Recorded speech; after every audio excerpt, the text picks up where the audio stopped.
my father, a longtime Eagles season ticket holder, got this emailed to him, as well as all the season ticket holders, I believe. Let's see the date on this. This was yesterday at 3 o'clock. Good afternoon. As the midpoint of training camp approaches, we're excited to welcome you back to Lincoln Financial Field with our first home game of the 2017 season. Awesome to host more than 60,000 fans for 2 open practices. We're ready to kick off on Thursday. We wanted to share with you some new aspects of your game experience that you will see at Lincoln Financial Field. And item 1, upgraded wireless network. This past season, the Eagles enhanced the free wireless network, Free Eagles Wi-Fi. This upgrade will improve your connectivity and support faster uploads, photos, videos, tweets, etc., and downloads. Plus, in the Head House Plaza, they've added 4 oversized Eagles helmets representing the different eras of Eagles football. The blue and yellow helmet from 1933, the white helmet with the green wings, the Kelly green helmet with silver wings, and the Eagles green helmet. And they've put birds letters, BIRDS letters. You insert yourself as the I in the 6-foot-tall 3-dimensional letters, and then take your picture there with the hashtag #FlyEaglesFly. I say all that as we bring our next guest in, John McMullen, our 97.3 ESPN Eagles insider and national NFL columnist for FanRagSports.com. I know that he clears security and gets up to that press box, so I wanted him to know there's big Eagles helmets out there. John, which Eagles helmet are you going to take, or would you take the picture next to? That's a good question. I guess I got to wait till I get in there and check it out. But right now, I'm like 5 minutes away from parking, Peter, so that's my first concern. Yes, we know how that is. Always an adventure when you get there, so for gosh sakes, if you need to let us go for a minute and then have us call you back. No, I'm not. No, I was just joking. I'm good. Okay. All right. I've had the experience. I've had that D lot challenge before, including the one time where I got up there too late and the guy wouldn't, despite the fact that there were nobody walking down yet. I mean, it was at least, I think it was 45 minutes to kick off, and they closed that gate an hour, and I was the first car not to get in, and I sat there for a long hour. That was long before I realized the other routes that you could go. But yes, I've dealt with those parking people before. I hope that you get in smoothly, and I do hope that we get to see a little bit of Carson Wentz tonight. You wrote yesterday on the website about things to watch versus Buffalo, and actually seeing Carson Wentz and Alshon Jeffrey probably tops the list. Yeah, I would think so, because obviously Alshon has been limited throughout most of training camp after dinging his shoulder early. Doug wasn't, he didn't say 100% he was going to play, but he said he's ready. He probably will get a cameo. I imagine if Wentz plays a series, Alshon will play that series. If it's 2, Alshon will play 2. So it's not going to be a lot, but it is going to be exciting to see, a true wide receiver 1. This team hasn't had one in a long time, arguably since Deshaun Jackson. And even that, it's a completely different type of receiver. This is more of the traditional number 1 receiver that you think of that can do a lot of different things, and is very well-rounded. So I think it's very important. And I think, by the way Doug is handling him tells you how important it is, because they have the kid gloves on when it comes to both Carson Wentz and Alshon Jeffrey, and there's a reason for that. Alshon Jeffrey was a guy that looked like he could have played. The amount of time that he's been in training camp versus when he's actually been out on the practice field, or when they've held him out of games and he's afterwards. Do you think, so that you say kid gloves, is that, because Josh and I went back and forth, I tried to throw out the thing that maybe they're trying to treat him like a veteran, but he's not that old. No, he's not that old. That's not the concern. It's not the veteran day that you might see with Jason Peters every now and again, where you try to limit their workload. That's not the issue with him, but he has had injury problems, and he's had nagging injuries in the past when he was in Chicago. So the last thing you want to do is turn what was a minor shoulder injury into something that lasts into the regular season. So I get what the Eagles are doing with him, but it tells you, there's certain guys on this team, and you know who they are. People are familiar with the Jason Peters and the Fletcher Coxes and the Brandon Grahams. This is a new guy coming in through free agency that's in that category. I mean, he's that good to where you bend over backwards to make sure he's 100% and he's ready for week one. So Alshon Jeffrey will probably be in the spotlight tonight for the time that he is out there. How about Nelson Aguilar? How much focus will be on him, especially given the fact that now he moves into that old Jordan Matthews role of lining up in the slot? Yeah, I mean, there's always focus on Nelson when the lights go on, when the stage gets bigger, when there's 60,000 people instead of a few hundred season ticket holders, because Nelson's a good practice player, and it hasn't translated to the regular season, obviously, and even the preseason. I mean, last week in Green Bay, he had the one opportunity on the 2-point conversion. It was a difficult catch, but that's a catch you got to make. I mean, that's right there. Granted, it was a fastball. It was coming in quick, but he did not catch the football, and that's been the issue with Nelson Aguilar. It's not about getting separation. It's not about getting open. Doug Peterson lauded his blocking last week. All the ancillary things he does well. What he doesn't do, at least consistently, is catch the football. So every time he's out there, there's a little bit of pressure on him because we want to see that consistency. If it's one catch, two catch, three, what you don't want to see is him dropping the football. And we haven't seen that to this point. He is John McMullen, our 97.3 ESPN.com Eagles insider, also covers the NFL for FanRag Sports. John, going into the game tonight, who is one guy on offense and one guy on defense that you're most looking forward to seeing tonight that, you know, maybe is not a headline? Like, obviously everyone wants to see Ronald Darby, but is there somebody else on defense and somebody on offense that you're looking at and say, I want to see how they perform tonight? Well, yeah, I mean, Darby's the obvious one, but if you go past him, I think I want to see what Corey Graham does for another reason, because I think the Eagles have that mentality that they have three good safeties now, and if they need to put Malcolm Jenkins in the slot, they feel a lot more comfortable inserting Corey Graham in the game rather than Jalen Watkins, or back a couple of years ago it was Chris Maragos.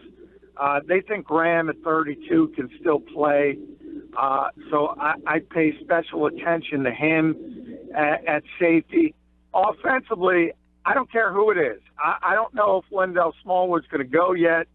Haven't gotten in the building.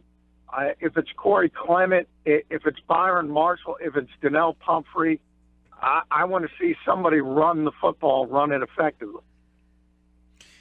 John, you mentioned running the football. You and I talked about this yesterday about, you know, Doug and his saying, I want to run the ball, and then he didn't run it all last week. You know, Tim McManus wrote an article for ESPN. In the article, Dick Vermeil talked about how he doesn't always agree with Peterson's play calls, but he thinks that because he's more of a risk taker, he understands what he's trying to do. But isn't that kind of dismissive to say that the reason why Peterson doesn't run the ball as much as he should because he's a risk taker? Isn't that kind of a cop-out? I don't know if it's a cop-out. I mean, he doesn't like to run the ball because he likes to pass it. I don't think he's a risk taker. I mean, if you think about what he is, he's a former quarterback in this league. And you think about the generation of football we're in, it's obviously a passing game. And to be honest, it's a lot easier to throw the football than it is to run it in today's NFL. So in a lot of ways, it becomes just easier. And I think he defaults to it, as I've mentioned before.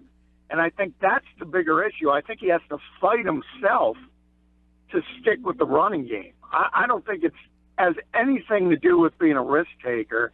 I mean, if it's, you know, if it's 4th and 1, and a lot of people thought Doug went for too many of those last year, a lot of them were run plays that didn't work. So that risk-taking aspect I get, but I don't think that comes into play on whether he likes to pass the ball versus to run the ball. John, since we're talking about Doug Peterson, what about the perception that he was a player's coach in year one, but he's trying to become more of a disciplinarian. I guess it's come out since we talked to you on Monday that some of those wind sprints or whatever at the end were because of false starts that the offense ran or committed, and he was trying to sort of penalize them, if you will, or punish them, if you will, for mistakes, mistake football. Yeah, I mean, I think it was upset at the performance in Green Bay as a whole, and I think the whole week was kind of about that. I mean, they had 3 straight really difficult practices before they scaled it back on Tuesday to the 10-10-10, which they always do. But the 3 before that, he just wore them out, and I think that had more to do with, again, the performance. So, yeah, I mean, coaches do that around the league. It's the dog days of training camp, and I think a lot of people start to get frustrated. I wrote about that on FanRag Sports. You heard Bruce Arians, destroy his whole wide receiver group verbally because he's frustrated. You've seen running. Todd Bowles stopped practice with the New York Jets earlier this week. I think it's the frustration, and Peterson's in that group. When people start getting sloppy at this time of year, start making mistakes, I think you got to wake him up, and I think that's what he did. But I don't know if that's indicative of him being tougher this year than last year. I just think it's natural for an NFL coach. How about Josh mentions that Tim McManus article. I guess Dick Vermeil told him never go into an organized press conference unprepared. Do you see a different version of Doug Peterson this year for when he comes to meet with the media? Do you see a guy that seems to be a little more prepared when he steps in front of you guys? Well, I'll tell you, there's a lot of ums and okays and you-knows, and I think people criticize that. And obviously Dick Vermeil's had a lot of success in this league, but I've never bought into that, people preparing for press conferences. I think it's good that Doug tends to tell the truth. And I always point back to Chip Kelly, who won every press conference, is a very witty guy. So what? What does that accomplish for you? You're trying to win football games. And Chip won a bunch here. And technically, I mean, he's got a better record than Doug, so I'm not criticizing him for that standpoint. But I think everyone assumes Chip is this really bright guy because he comes at the ready with a funny quip or a great quote or something of that nature. And as Pete, I always point out, there's one guy with the 300-page playbook and the other guy with S8 on his play card. And you tell me who the bright one is. So I don't necessarily buy that press conference nonsense. What about the stigma, though? And do you think this will follow him around, Doug Peterson, that he wasn't the team's first choice since all signs pointed to Ben McAdoo, maybe who the Eagles were interested in if the Giants hadn't grabbed him up? Yeah, I mean, that's a stigma. And the Eagles wanted Adam Gase before they wanted Ben McAdoo. So, I mean, you could argue he's third on the list. So he clearly wasn't choice number one. But sometimes choice number one, and we'll go back to Chip Kelly again, is not always the right answer. So, he certainly deserves a second year. I think there was a lot of positive things you could take out of year one. We've talked about starting a rookie quarterback who wasn't supposed to play until 8 days before the regular season. You have all the off-the-field issues, starting with Sam Bradford when they did draft Carson Wentz, and he left, and he was upset all the way through Lane Johnson's PED suspension. I thought the Eagles would win 4 or 5 games once they traded Sam Bradford. They won 7. I think that's a positive step. I think to say he can't take the next step is being a little harsh, and I think you have to wait and see. John McMullen on 97.3 ESPN.com. Eagles Insider also covers the NFL for FanRag Sports. You can follow him on Twitter at JFMcMullen.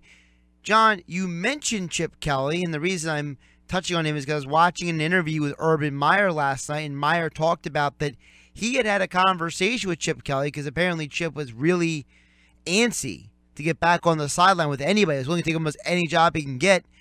Well, apparently Urban Meyer told Chip Kelly, and John Gruden gave him the same advice, that Chip should take a year off, be in television, get himself together, recharge, and reevaluate everything about coaching, because Urban Meyer says the best thing he ever did in his life was take that year in the studio because it made him not just a better coach, but a smarter coach.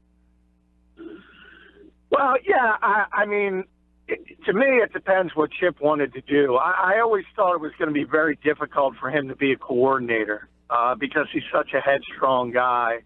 And I'm not sure how many coaches want to run his particular scheme, especially at the pro level. Certainly they would do it at the college level, but I don't think he would accept a coordinator job at that level, even under an Urban Meyer or a Nick Saban. I just don't think he would.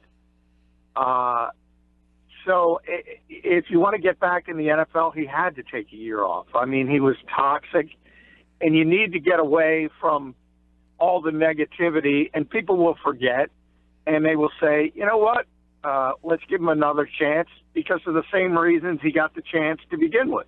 He is a very good guy when he speaks, and he seems very intelligent, and he will be able to convince someone that he has a plan that is both innovative and will work at the NFL level. I think ultimately he'll be back as a head coach. I don't know if it'll be successful. If you pin me down, I would say he's shown no evidence of being able to adapt. Until he shows that evidence, I would say ultimately he would be unsuccessful.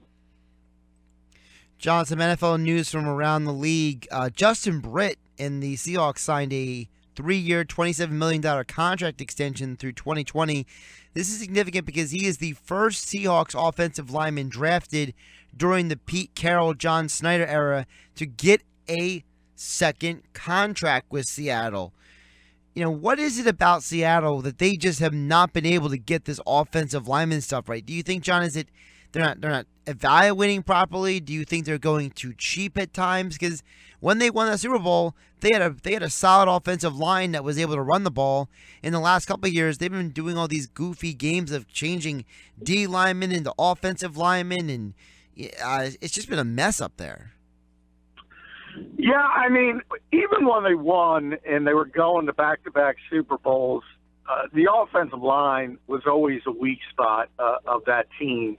But they did have a couple of players, most notably Russell Okung and Max Unger, who were solid, very solid players. And ever since then, it's been real bad. And you look at Justin Britt, a perfect example. They drafted him to be a tackle. He failed miserably outside. They tried him at guard. He was bad there. They finally moved him inside the center, and he was okay. And now they give him an extension because he's their only offensive lineman who's even mediocre to above average. It has been an issue, and it's kind of amazing that a team that's had that kind of success with the offensive line they've kind of thrown out there. It would certainly be helpful if they could get at least a couple solid players. They brought in Luke Jokel, who was a former number 2 overall pick who busted in Jacksonville, so I'm not sure if that's going to work, and we'll see about Britt. And it's been bad. And to me, I compare it to sort of Rod Marinelli in Dallas. I always laud him for what he's able to do with the Dallas Cowboys defense with not a lot of talent. And with Seattle, they're asking Tom Cable to do the same thing over and over again, and it really has been their Achilles heel.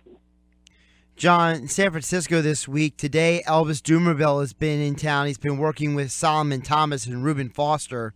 This week they also had Jerry Rice out there working with the wide receivers. The 49ers and Kyle Shanahan and John Lynch, they also had Warren Sapp out there working with the D linemen. It seems like they're really going all in to try to get these young players as much, really talented, legendary players to come in and work with these guys and make them even better.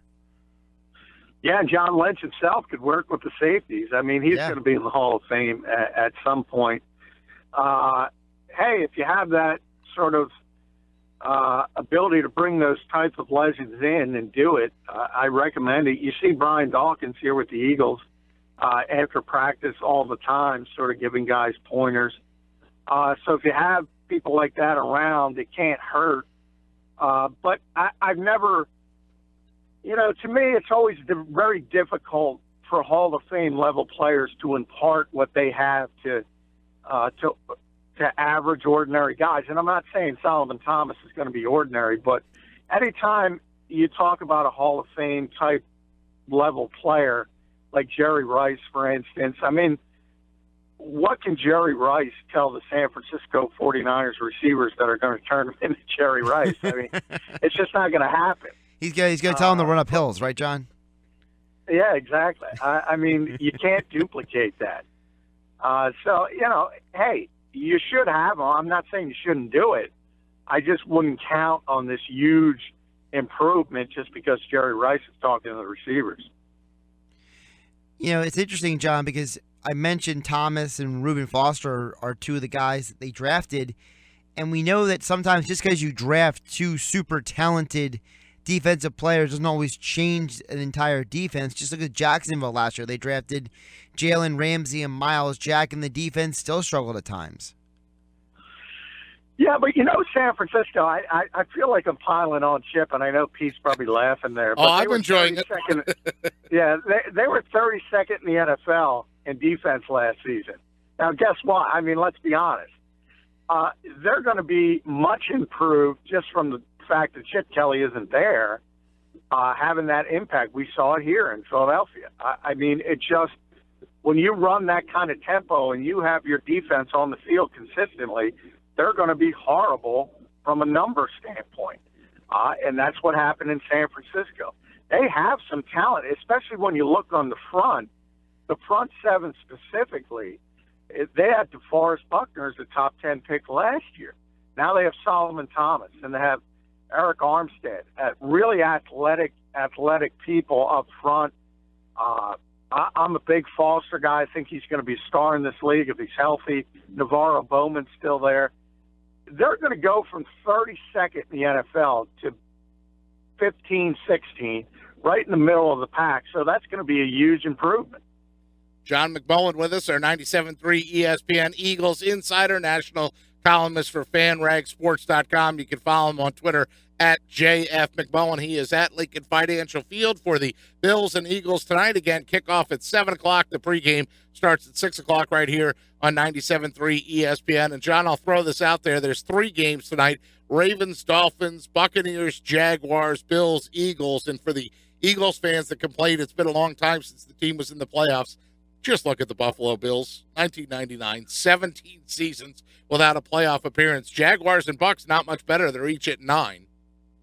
Yeah, it's really difficult when you talk about your last postseason appearance, and you got to go back to the previous century. So obviously, the Bills, I mean, I think they're finally going in the right direction. They've had a lot of problems. And Doug Whaley being the general manager for so many years. When he was there, they had 3 coaches. He claims he didn't hire any of them. So now at least they have a GM and a coach relationship with Sean McDermott, Brandon Beane. They work together in Carolina. They're on the same page. So from that standpoint, I think they're finally going in the right direction. But as you saw with the trades, the one here with Darby and Matthews going there in the 3rd-round pick, and also Sammy Watkins going to the Rams for a 2nd-rounder and E.J. Gaines. They're building for the future. They have 2 first-round picks, 2 second-round picks, 2 third-round picks next year.